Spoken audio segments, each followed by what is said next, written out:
বন্ধুসকল আপোনালোকে চাওক মোৰ গাৰ্ডেনখন কিমান সুন্দৰ লাগিছে হয়নে গাৰ্ডেনৰে কাম কৰি আছো তাকে অলপ দেখুৱাও বুলি ওলাইছো এইবোৰ হৈছে পুৰণা মাটি মানে এইবোৰ টাবত লগোৱা আগতে ভেন্দি কৰিছিলো সেইবোৰ এতিয়া অতৰাই দিছো আৰু মাটিবোৰ অতৰাই ইয়াত মানে গোবৰ সাৰ মিলাই ইয়াতে বহুত শিলগুটি কিবা কিবি আছিল সেইবোৰ আমি অতৰাই ধুনিয়াকৈ গোবৰ সাৰ মিহলাই মাটিটো মানে ৰিফ্ৰেছ কৰি দিছো এন্দৰে এতিয়া বেলেগ টাবতো এখিনি দিব পাৰিছো আৰু গোবৰ মিলাই দিছো ধুনিয়াকৈ আৰু সেই টাবকেইটাত আমি লগাইছো ধুনিয়াকৈ জলকীয়াৰ পুলি দেখিবলৈ পাইছে দু জলকীয়া লাগিয়ে আছে ফৰ টাবত লাগি আছিল সেইহেতে গ্ৰো বেগত লগাই দিয়া হৈছে এনেদৰে লগোৱা হৈ আছে ইয়াতে আমি ধনিয়া লগাইছো ধনিয়াখিনি দেখিবলৈ পাইছে কিমান সুন্দৰ হৈ আছে যথেষ্ট দীঘল দীঘল খাক কৰিলে পেটিকেটাত বহুত যথেষ্ট ধুনিয়া হয় মানে ডাঙৰ হৈ যায় পেটিকেটা মাটিও যথেষ্ট আছে আৰু ইয়াতে বিলাহী পুলিও লাগিছে কেবাটাও ইয়াৰ পৰা অঘলি বেলেগত লগাব লাগিব এইবোৰ লাই শাক এদিন এইবোৰ খাই শেষ কৰিব লাগিব আৰু বাকি ফালে ফুল আছে ইয়াত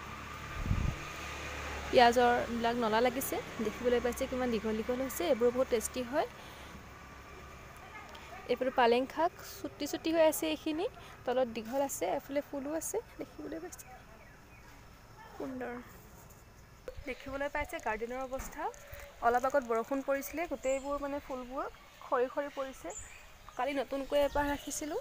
সেইপাহ আপোনালোকে দেখিবলৈ পাইছে ভাঙি গৈছে গোটেই বাকি আৰু সকলো ঠিকই আছে অলপমান সজীৱতাও পাইছে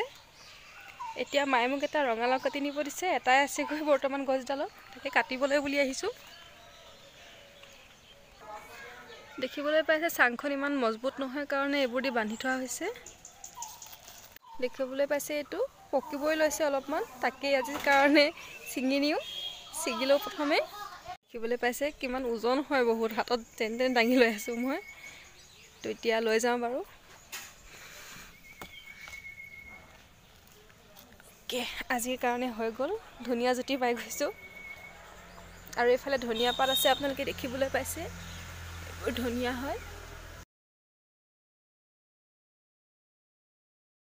মাছ বেচা হৈ গৈছে তাৰ মাছৰ লগত পালেং শাকৰ আঞ্জা হ'ব আজি কালাৰটো দেখিবলৈ পাইছে কি সুন্দৰ হৈছে আৰু অলপ দিন লাগিছিলে পকিবলৈ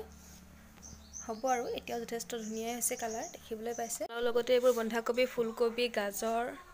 কেঁচা মটৰ ফেজবিন সকলোবোৰ মানে এনেকৈ মিক্স কৰি এটা মিক্স ভাজি বনোৱা হ'ব তো এতিয়া প্ৰথমে আমি কাটি কুটি ৰেডি কৰি লওঁ পালেং শাক আৰু এখন যে বাছি আছিলে কাৱৈ মাছৰ সৈতে পালেং শাকৰ জোল আৰু এফালে লেবেৰা ভাজিৰ কাৰণে এয়া পিঁয়াজ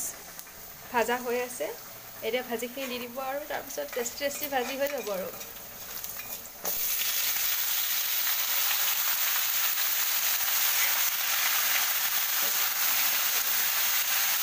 আমাৰ লেবেৰা ভাজি চাপ ৰেডি হৈ গ'ল কমি গ'লকৈ কাটোতেতো চব্জি বহুত হৈ গৈছিলে এতিয়া কমি গ'ল বাৰু যিয়ে নহওক টেষ্টি হ'ব বহুত দেখিতে গম পোৱা গৈছে এফালে ভাত আৰু এফালে দালিৰ চাটনি লোৱা হৈ গ'ল আমাৰ এইটো কথা পালেং শাক আৰু কাৱৈ মাছৰ জোল